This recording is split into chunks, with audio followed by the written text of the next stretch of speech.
नाज़रीन आदाब, खबरनामे में आपका खैर मकदम है। मैं हूं आपके साथ सहबाली सैफी। खबरनामे की शुरुआत करेंगे इस वक्त की बड़ी खबर के साथ। जी हां, इस वक्त की बड़ी खबर आपको बता दें, सुप्रीम कोर्ट ने 12 अरकान असेंबली के मुअत्तली को मनसूख कर दिया है।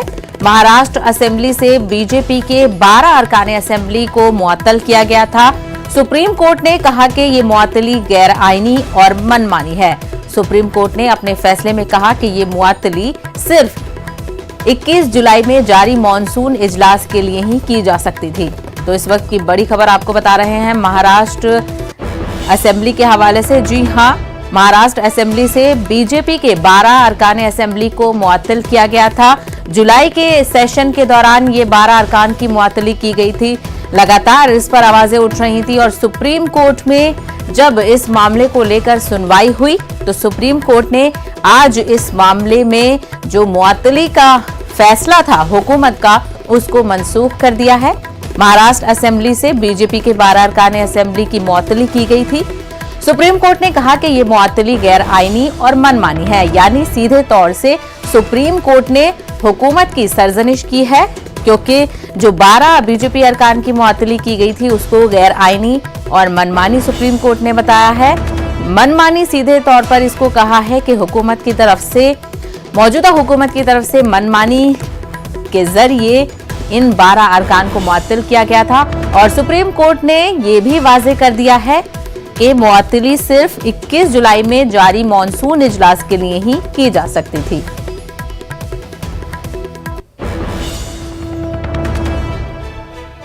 तो 21 जुलाई को जो मॉनसून इजलास हुआ था उसमें जो बीजेपी के अरकान हैं उन पर हुकूमत ने ये कहा कि उन्होंने चेयर के साथ बदतमीजी की है, उन्होंने नाजिबा अल्फाज का इस्तेमाल किया है। इसके नतीजे में जो 12 बीजेपी के अरकान असेंबली हैं उनको 1 साल के लिए मुअत्तल किया गया था।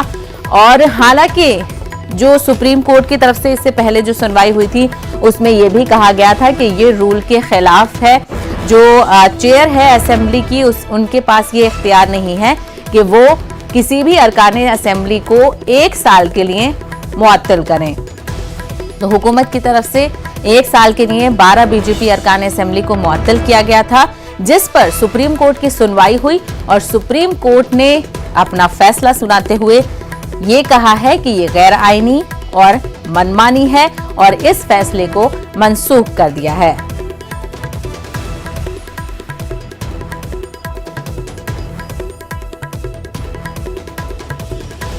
तो मजीद तफसीलात हासिल करेंगे, हमारे नुमाइंदे सुशील पांडे इस वक्त हमारे साथ जुड़ गए हैं। सुशील पांडे, सुप्रीम कोर्ट का बड़ा फैसला ये आया है महाराष्ट्र असेंबली के हवाले से, जो 12 बीजेपी के अरकान असेंबली हैं उनकी मुअत्तली को मनसूख कर दिया है। तो बीजेपी को बड़ी कामयाबी मिली है। बीजेपी के 12 विधायकों के लिए है, क्योंकि साफ तौर से इस मामले में सुप्रीम कोर्ट ने कहा कि जो फैसला लिया गया था के लिए वो मनमाना था और असंवैधानिक था। सुप्रीम कोर्ट ने यह भी माना कि जिस तरह फैसला फिलहाल इन 12 एमएलए को लेकर किया गया है वो मौजूदा सत्र के लिए ही चल सकता है, और जिस तरह 1 साल के लिए इन विधायकों को सस्पेंड किया गया है, इस प्रकार के फैसले को विचार नहीं किया जा सकता है। और जो फैसला लिया गया है वो अनकंस्टिट्यूशनल है। 1 साल के लिए निलंबित थे, लेकिन सुप्रीम कोर्ट ने इस फैसले को रद्द कर दिया है। हालांकि इस फैसले उन तमाम है बात मिली है, बीजेपी इस चीज को लेकर एक बड़ा काउंटर अटैक कर भी सकती है, क्योंकि कहीं ना कहीं उनको देश की सबसे बड़ी अदालत से संवैधानिक रूप से एक बड़ी जीत लगी। सुशील पांडे, लेकिन जिस तरीके से अगर रूल्स की बात करें, देखें तो जो कॉन्स्टिट्यूशन के रूल्स हैं असेंबली सेशन को लेकर, उसमें भी कहा गया है कि 60 दिन से ज्यादा का सस्पेंशन नहीं किया जा सकता है। ऐसे में ये सस्पेंशन 1 साल के लिए किया गया और मामला सुप्रीम कोर्ट तक ले जाना पड़ा। तो ये भी कहीं ना कहीं हुकूमत की मनमानी की तरफ इशारा करता है।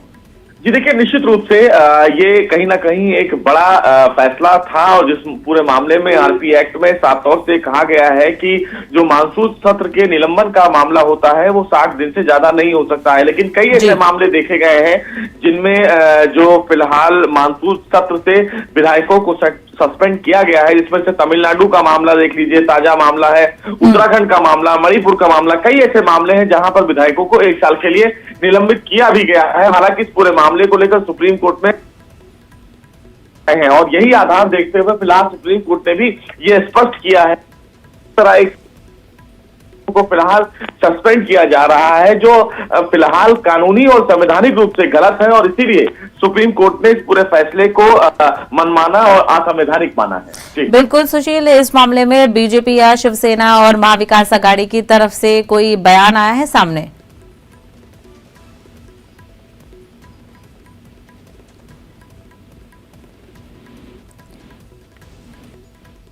तो इस वक्त का बड़ा जी सुशील, क्या आपको मेरी आवाज आ रही है? जी, एक बार अपना सवाल दोबारा दोहराएं। सुशील, जिस तरीके से ये बड़ा फैसला सुप्रीम कोर्ट का सामने आया है, ऐसे में क्या लीडरों की तरफ से इस मामले को लेकर बयान सामने आने शुरू हुए? देखिए, फिलहाल अभी सुप्रीम कोर्ट का ये फैसला सुनाया गया है। थोड़ी देर में सुप्रीम कोर्ट अपने इस पूरे मामले पर एक विस्तृत आदेश, राजनीतिक पार्टियां निश्चित रूप से एक दूसरे पर आरोप प्रत्यारोप लगाएंगी क्योंकि साफ तौर से बीजेपी की 12 विधायकों को।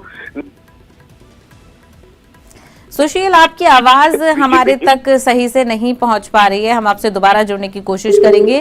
तो फिलहाल ये आपको ताजा अपडेट बता दें कि सुप्रीम कोर्ट ने 12 अरकान असेंबली की मुअत्तली को लेकर सुनवाई की, जिसमें सुप्रीम कोर्ट की तरफ से हुकूमत की सरजनिश भी की गई क्योंकि साफ तौर पर सुप्रीम कोर्ट ने कहा कि ये जो अरकान की मुअत्तली है वो गैर आईनी और मनमानी है। सुप्रीम कोर्ट जो कि सुप्रीम बॉडी है और उसने इस बात की सरजनिश की है, आइन और मनमानी आइन के खिलाफ और मनमानी इस मुअत्तली को करार दिया क्योंकि पिछली सुनवाई में भी ये कहा गया था कि 60 दिन से ज्यादा का सस्पेंशन असेंबली सेशन में नहीं किया जा सकता है और क्योंकि 1 साल के लिए सस्पेंशन किया गया था 12 अरकान असेंबली का, कहीं ना कहीं नाराजगी भी देखी जा रही थी बीजेपी के अरकान असेंबली में और ये मामला सुप्रीम कोर्ट तक पहुंचा था। तो सुप्रीम कोर्ट ने इस मामले को लेकर सुनवाई की और अब से कुछ देर पहले ही इस मामले पर सुप्रीम कोर्ट ने इसको मनसूख कर दिया है। तो आपको बता दें कि सुप्रीम कोर्ट ने 12 अरकान असेंबली की मुअत्तली को मनसूख कर दिया है। महाराष्ट्र असेंबली से बीजेपी के 12 अरकान असेंबली की मुअत्तली की गई थी। जुलाई का ये मामला है जब जुलाई में मॉनसून इजलास हो रहा था असेंबली में, उस दौरान जो मामला पेश आया था बीजेपी की तरफ से मुखालिफत की गई थी, हंगामा आराई की गई थी और साफ तौर से जो मौजूदा हुकूमत है उसका ये कहना था कि चेयर के साथ बदतमीजी की गई है असेंबली के। उसी के पेश नज़र, उसी के नतीजे में इन 12 अरकान असेंबली को मुअत्तल किया गया था चेयर की तरफ से और अब ये मामला सुप्रीम कोर्ट पहुंचा था। सुप्रीम कोर्ट ने इस मामले को लेकर फैसला सुनाया है और मुअत्तली को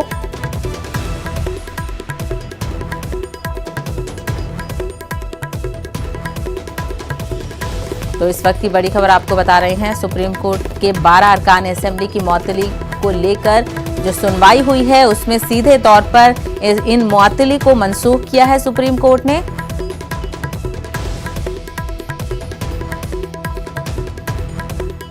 तो बीजेपी के 12 अरकान असेंबली में से मुअत्तल एक पराग अलवानी इस वक्त हमारे साथ जुड़ गए हैं। पराग जी, न्यूज़ 18 उर्दू को वक्त देने के लिए आपका बहुत बहुत शुक्रिया। तो आखिरकार आपकी जीत हुई, क्या कहेंगे इस बारे में? सबसे पहले तो मैं माननीय सर्वोच्च न्यायालय का शुक्रगुजार व्यक्त करता हूं कि आज उन्होंने फैसला दिया है और लगातार जो महाराष्ट्र की सरकार एक के पीछे एक इलीगल डिसीजन लेते जाती है और कोर्ट से उनको चपराक बैठते रहती है, तो कहीं ना कहीं राज्य सरकार को ये सोचने की आवश्यकता है कि मेजॉरिटी हो तो फिर भी असंवैधानिक निर्णय ये देश कतई चलता नहीं है इस देश में और इसीलिए आज सर्वोच्च न्यायालय ने जो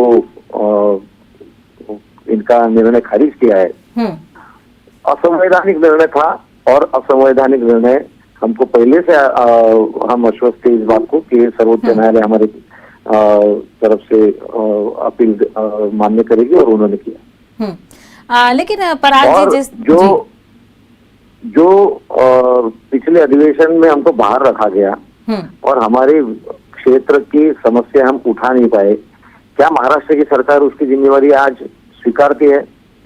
हम लगातार ये बता रहे थे कि आपका ये फैसला गलत है, असंवैधानिक है, लेकिन उसको स्वीकारा नहीं गया और कैसे हम योग्य है यही महाराष्ट्र की तीनों पार्टियां बताते रही। आज जब सुप्रीम कोर्ट ने फैसला किया है तो क्या इसकी ये गलत फैसला लेने की जिम्मेवारी महाराष्ट्र की सरकार लेगी क्या? लेकिन पराग जी, जिस तरीके से हुकूमत ने इल्जाम लगाया है कि हंगामा आराई की गई थी, तो इस हवाले में क्योंकि सस्पेंशन आपका खिलाफत थी कि सस्पेंशन 1 साल का ना हो, सिर्फ 60 दिन का ही असेंबली में किया जा सकता है, तो क्या आपको इस बात में आप कुछ सफाई देना चाहेंगे कि हंगामा आराई तो की गई थी बीजेपी की तरफ से? नहीं, देखिए, अगर कोई हंगामा हुआ होता तो मुझे नहीं लगता कि सर्वोच्च न्यायालय भी इसके ऊपर टिप्पणी तो जरूर करता। बेसिकली विधानसभा के अंदर कुछ नहीं हुआ था। जो बात हुई थी वो विधानसभा अध्यक्ष जी के केबिन में हुई थी। विधानसभा अध्यक्ष जी नहीं थे, वो तो केवल तालिका के प्रमुख थे।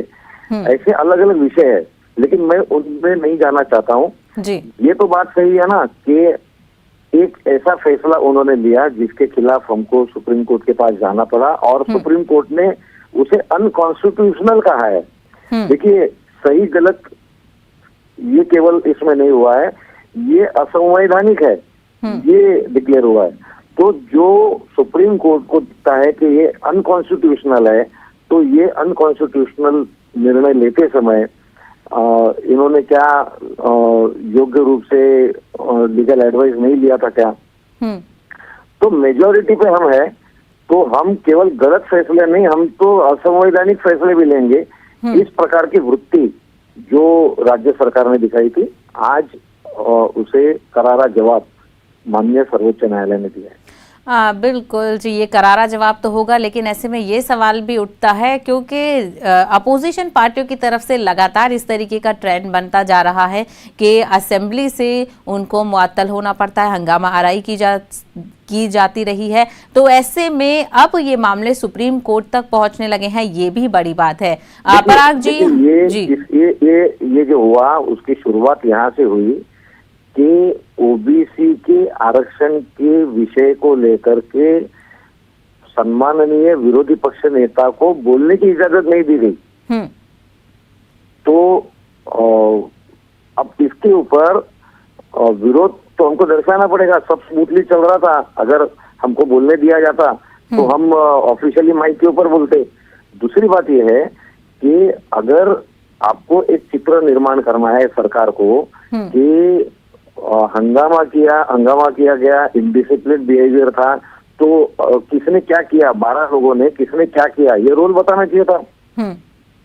तो किसी का कोई रोल आप बता नहीं रहे हो, किसी को कोई हियरिंग दे नहीं रहे हो और बस 1 साल के लिए निलंबित कर रहे हो। इसका मतलब ये है कि विरोधी पार्टियों का आवाज दबाने की कोशिश हो रही है। आप देखिए रवैया सरकार का कि आप इनके कोई भी नेता के खिलाफ फेसबुक पर एक पोस्ट डालो तो घर में बुला करके, घर में उठा करके लाया जाता है, मारा जाता है, मुंडन किया जाता है।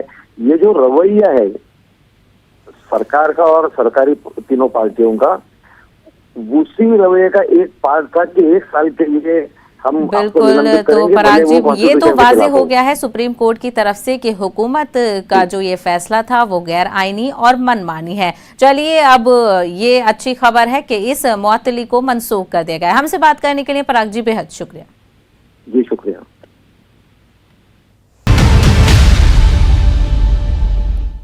ब्रेक के बाद आपका खैर मकदम है। अदाकारा श्वेता तिवारी की मुश्किलें बढ़ती नजर आ रही हैं। मजहबी जज्बात को मजरूह करने के इल्जाम में अदाकारा श्वेता तिवारी के खिलाफ मुकदमा दर्ज किया गया है। भोपाल के श्यामला हिल्स पुलिस स्टेशन में श्वेता के खिलाफ मुकदमा दर्ज किया गया है।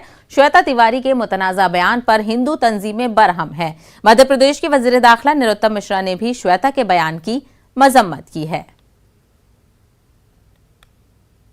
पर 295A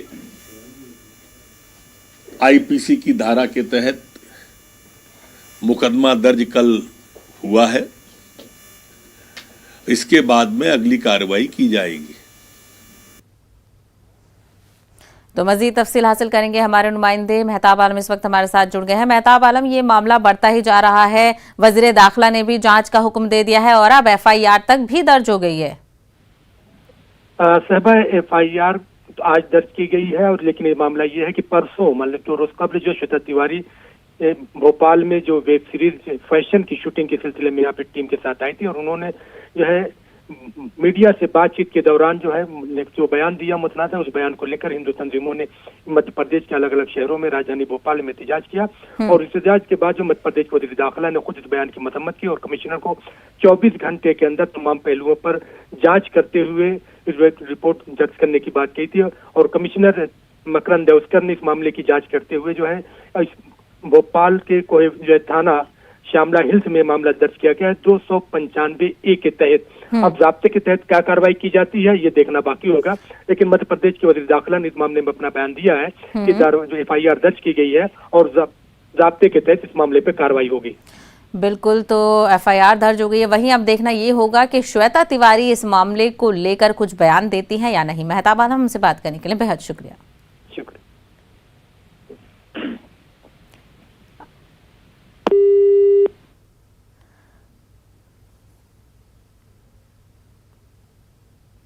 तो अब बात करेंगे बिहार में तलबा के बंद की कॉल की।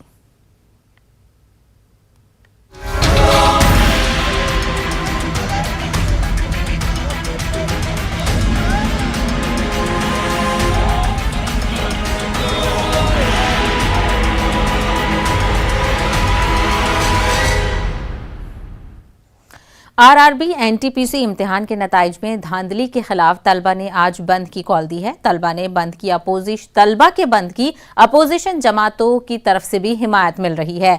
बंद के पेश नजर सिक्योरिटी के माकूल बंदोबस्त किए गए हैं।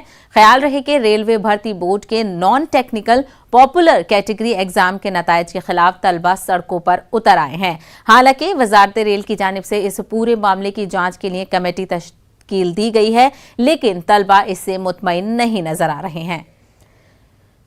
तो मुख्तलिफ तस्वीरें आप देख सकते हैं। तलबा का कई रोज से इस मामले को लेकर एहतजाज जारी है। RRB NTPC के एग्जाम का ये मामला है जिसको लेकर तलबा में खासी नाराजगी बिहार में खास करके देखी जा रही है।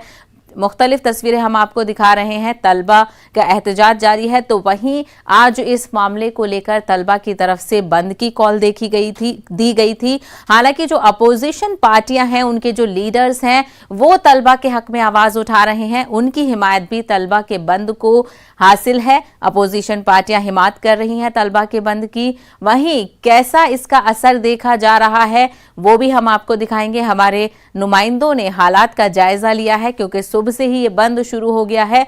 अब 2 से 3 घंटे का वक्त हो चुका है, बंद देखा जा रहा है बिहार में। वहीं जो तलबा हैं इस मामले को लेकर हुकूमत से खासा नाराज नजर आ रहे हैं, क्योंकि उनके मुस्तकबिल का मामला है और ऐसा भी नहीं है कि बहुत कम वक्त हुआ हो, कई साल का वक्त हो चुका है। मजीद तफसीलात हासिल करेंगे। हमारे नुमाइंदे रजनीश इस वक्त हमारे साथ जुड़ गए हैं। रजनीश, तलबा का जो नाराजगी है वो लगातार देखी जा रही है। आज उन्होंने बंद की कॉल दी है, तो बंद का माहौल किस तरीके से बिहार में देखा जा रहा है, बताइएगा।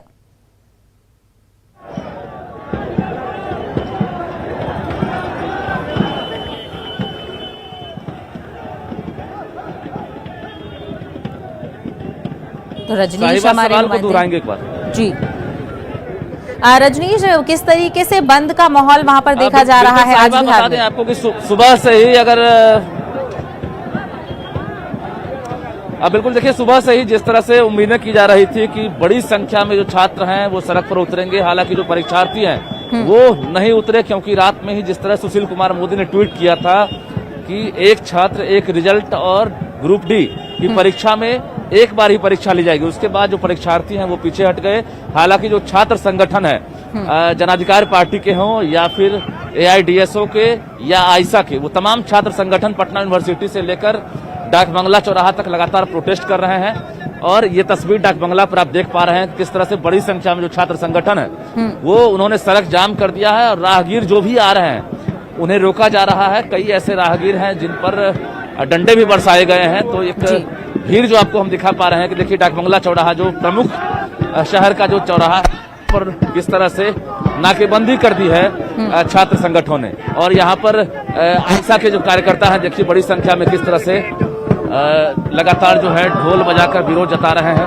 तो ये तस्वीर है राजधानी की। हालांकि जो परीक्षार्थी जिस तरह से उन्होंने मांग किया था और पिछले 4 दिन से पूरे बिहार में बड़ा आंदोलन चल रहा था, ट्रेन में आग लगा दी गई, सड़क जाम कर दिया गया, पटरी पर बैठे, लेकिन रात में जिस तरह से रेल मंत्रालय की तरफ से सुशील कुमार मोदी ने बातचीत की, उसके बाद जो आश्वासन मिला तो परीक्षार्थी पीछे हट गए और फिलहाल परीक्षार्थी कहीं भी नहीं दिख रहे हैं। हालांकि आरजेडी के कार्यकर्ता हो, उन्होंने भी प्रोटेस्ट किया है।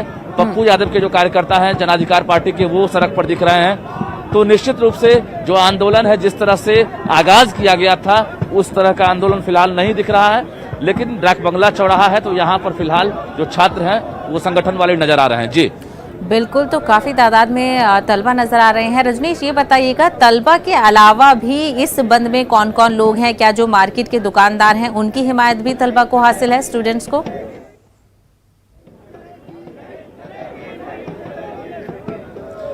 नहीं, बिल्कुल, देखिए जो छात्र संगठन है फिलहाल वही दिख रहे हैं, बाकी यहाँ पर कोई नजर नहीं आ रहे हैं। तो ये जो डाक बंगला चौराहा है, यहाँ पर हर आंदोलन जो है डाक बंगला चौराहा पर ही जो है उसका रूप देखने को मिलता है। तो ये तस्वीर आपको हम दिखा रहे हैं। देखिए कुछ छात्र नेता है, उनसे हम बात करते हैं। क्या लग रहा है जो आंदोलन आप लोगों ने शुरू किया है, अब सरकार कह रही है कि हम लोगों ने, देखिए सरकार सिर्फ और सिर्फ छात्रों का हनन करना चाहती है और हम उनको बता दें कि छात्रों का जब जब हनन होगा हम खून बहाएंगे सड़कों पर।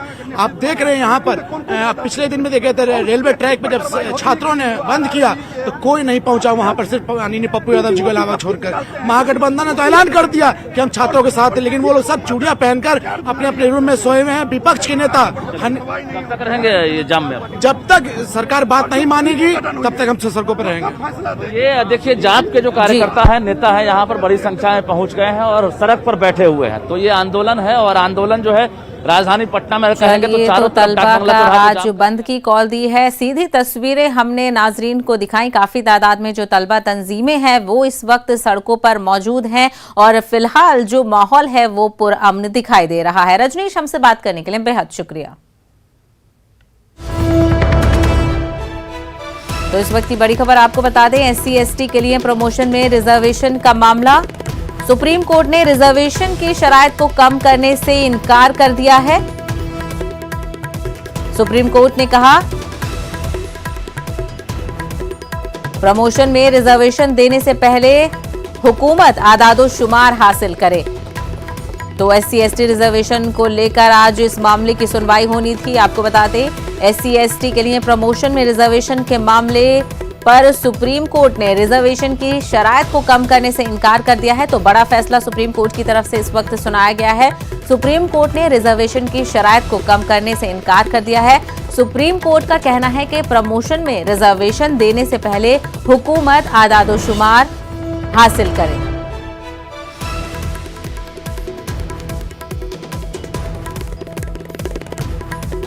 तो SC/ST के लिए प्रमोशन में रिजर्वेशन का मामले को लेकर सुप्रीम कोर्ट में सुनवाई हुई। सुप्रीम कोर्ट ने रिजर्वेशन की शराइत को कम करने से इनकार कर दिया है।